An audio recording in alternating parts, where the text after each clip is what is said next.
CM Revanth Reddy చేస్తున్న అభివృద్ధి, అమలు చేస్తున్న సంక్షేమ పథకాలను చూసి బీఆర్ఎస్ నేతలు ఓర్వడం లేదన్నారు ప్రభుత్వ విప్ ఆది శ్రీనివాస్. 10 ఏళ్లు బీఆర్ఎస్ చేసిన అవినీతి అక్రమాలను చూసిన ప్రజలు కాంగ్రెస్ పార్టీకి అధికారం ఇచ్చారని చెప్పారు. 15 నెలల పాలనలో కాంగ్రెస్ పార్టీ పరిపాలన మీద పట్టు సాధిస్తే బీఆర్ఎస్ పార్టీ ప్రజల్లో పట్టు కోల్పోయిందని విమర్శించారు.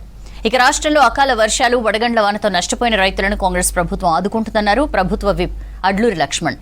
పంట నష్టపోయిన రైతులెవరూ అధైర్యపడొద్దన్నారు. 100% ప్రజలకిచ్చిన హామీలను సీఎం రేవంత్ అమలు చేస్తారని చెప్పారు అడ్లూరి లక్ష్మణ్. కేటీఆర్ మాట్లాడిన మాటలన్నింటి కూడా తీవ్రంగా ఖండిస్తూ ఈరోజు పరిపాలన పైన పట్టు రాలేదంటున్న కేటీఆర్ గారిని ఒకటి అడుగుతున్నా. ప్రజలు సంతోషంగా లేరు అనడానికి కారణాలు ఏంటి అని అడుగుతా ఉన్నా.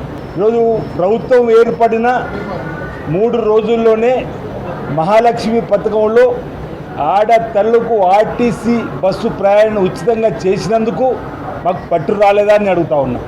రైతులు మీలాగా పావులా కాకుండా 25 లక్షల పైచిలుకు కుటుంబాలకు 20,600 పైచిలుకు రుణమాఫీ చేసినందుకు మా పరిపాలనలో మాకు పట్టు రాలేదా, రైతులు సంతోషంగా లేరంటున్నాము. అరే మాకు ప్రజలు పదవి నుంచి దించిరని చెప్పిన కోపం మీకుంది తప్ప, ఆ మీలో ఆ నలుగురికే తప్ప ఎవరికి ప్రభుత్వం పైన కోపం లేదన్నమాట సందర్భంగా చెప్తూ, ఈరోజు ఆనాడు మీరు ఇచ్చినటువంటి బతుకమ్మ చీరలు గ్రామ పొలాల్లో బెదురుకు వాడుకున్నారు.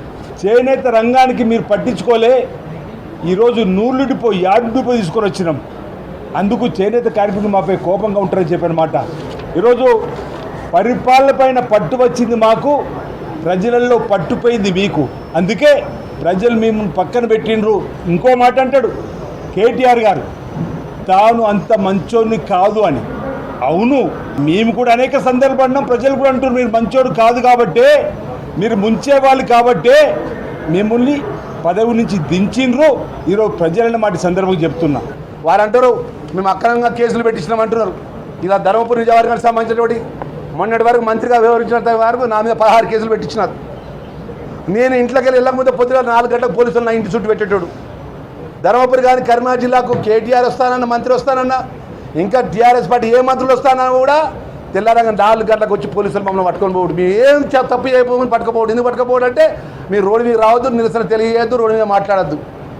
ఆ విధంగా రాచరిక బ్రిటిష్ వాళ్ళు కూడా ఎత్తరో చేయరో ఆ విధమైనటువంటి పోలీసు వాళ్ళు అడ్డం పెట్టుకొని కేసులు పెట్టించి భయాందోళన చేసి మా మాట వినకపోతే మా వెంబడి మీద SC/ST కేసులు పెట్టించి జైల్లోకి పంపించి ఇవాళ మీరు మాట్లాడితే ఎట్లా? చలో చర్చకు పెడదామంటే కూడా చర్చకు పెడదాం. ఏ నియోజకవర్గంలో మీరు 10 సంవత్సరాల లోపల ఎంతమంది మీద కేసులు పెట్టిళ్ళు, ఎంతమందిని పోలీసులు అడ్డం పెట్టుకొని ఎంతమంది భయాందోళన చేసిలో సాక్ష్యాలతో సహా మేము ముందు పెట్టడానికి సిద్ధంగా ఉన్నాం. ఏదేమైనా కూడా మాజీ ముఖ్యమంత్రి కేసీఆర్ గారికి మేము మనవి చేసుకుంటున్నాం. ఉద్యమ నాయకుడిగా ఇప్పటికైనా ప్రజలకు మీరు రండి. మొన్న అంత పెద్ద బీసీలకు సంబంధించినటువంటి కులగల విషయంలో చట్టం చేసే విషయంలో మీ అభిప్రాయం చెప్పడానికి సభకు రాలే. మీ ఉద్యమానికి ముందు వరుసలో నిలబడి ధర్నా చేసినా, నిరసన చేసుకున్నా, ఆత్మహత్య చేసుకున్నా మా బీసీ బిడ్డలు, మా దళిత బిడ్డలు ఉన్నారు. మరి అలాంటి చట్టం చేసే 42 చేసే చట్టసభకు సంబంధించినటువంటి అంశంలో మాట్లాడటానికి మాజీ ముఖ్యమంత్రి గారికి టైం లేదు. మరి ఏదేమైనా ప్రజలన్నీ గమనిస్తున్న విషయాన్ని మాట్లాడుతూ మేము ధైర్యంగా చెప్తున్నాం.